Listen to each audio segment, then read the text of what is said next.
UFC ပွဲတွေကိုအမြဲမပြတ်စောင့်ကြည့်နေတဲ့သူတွေဆိုရင်အောက်တကွန်ဂျိုးဝိုင်းထဲမှာဖြစ်ဖြစ်ပွဲကြိုသတင်းစာရှင်းလင်းပွဲတွေမှာဖြစ်ဖြစ်ဖိုက်တာတွေရဲ့ဘေးနားမှာအမြဲတမ်းလိုပါလာတတ်တဲ့ကဒုံးနဲ့လူတစ်ယောက်ကိုသတိထားမိကြမှာပါ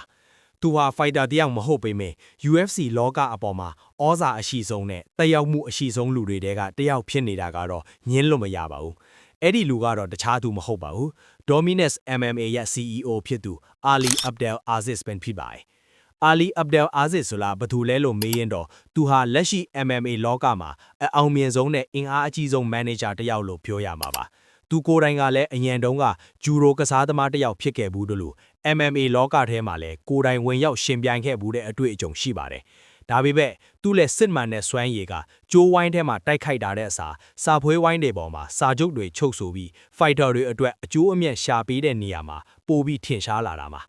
UFC နဲ့သူ့ရဲ့ပတ်သက်မှုကိုကြည့်မယ်ဆိုရင်တော့တော်တော်လေးကိုနက်နက်ရှိုင်းရှိုင်းရှိလာပါတယ်။သူဟာ UFC ဥက္ကဋ္ဌ Dana White နဲ့အရန်ကိုရင်းနှီးတဲ့ဆက်ဆံရေးရှိပြီးသူ့ရဲ့ fighter တွေအတွက်အကောင်းဆုံးပွဲစဉ်တွေနဲ့အကောင်းဆုံးအကျိုးအမြတ်တွေရအောင်ညှိနှိုင်းပေးနိုင်တဲ့သူပါ။ UFC မှာရှိတဲ့ champion ဟောင်းတွေလက်ရှိ champion တွေနဲ့ထိပ်တန်း fighter အယောက်ပေါင်းများစွာဟာသူ့ရဲ့ Dominance MMA စီမံခန့်ခွဲမှုအောက်မှာရှိနေကြတာပါ။ပြောရမယ်ဆိုရင် UFC ရဲ့အရေးပါတဲ့ပွဲစဉ်အတော်များများဟာအာလီရဲ့လက်ထဲမှာရှိနေလေလို့တောင်ဆိုနိုင်ပါတယ်။ဖိုက်တာတွေနဲ့သူနဲ့ဘလို့ပတ်သက်နေလဲဆိုတဲ့နေရာမှာတော့သူဟာမန်နေဂျာတယောက်ထက်ပိုတဲ့ဆက်ဆံရေးမျိုးတိဆောက်ထားတာတွေ့ရပါတယ်။သူ့ရဲ့ဖိုက်တာတွေအတွက်ဆိုရင်ဘသူနဲ့မဆိုထိတ်တိုက်တွေ့ထိုဝမလေးတယ်လို့ဖိုက်တာတွေရဲ့အခွင့်အရေးအတွက်အစွမ်းကုန်ကာကွယ်ပေးတတ်သူပါ။အထူးသဖြင့် Khabib Nurmagomedov Islam Makhachev တို့လိုဒဂက်စတန်အဖွဲ့သားတွေနဲ့ဆိုရင်မန်နေဂျာထက်မိသားစုဝင်တယောက်လိုကိုယဉ်နီးတာပါ။ Kamaru Usman, Justin Gaethje နဲ့ Henry Cejudo တို့လို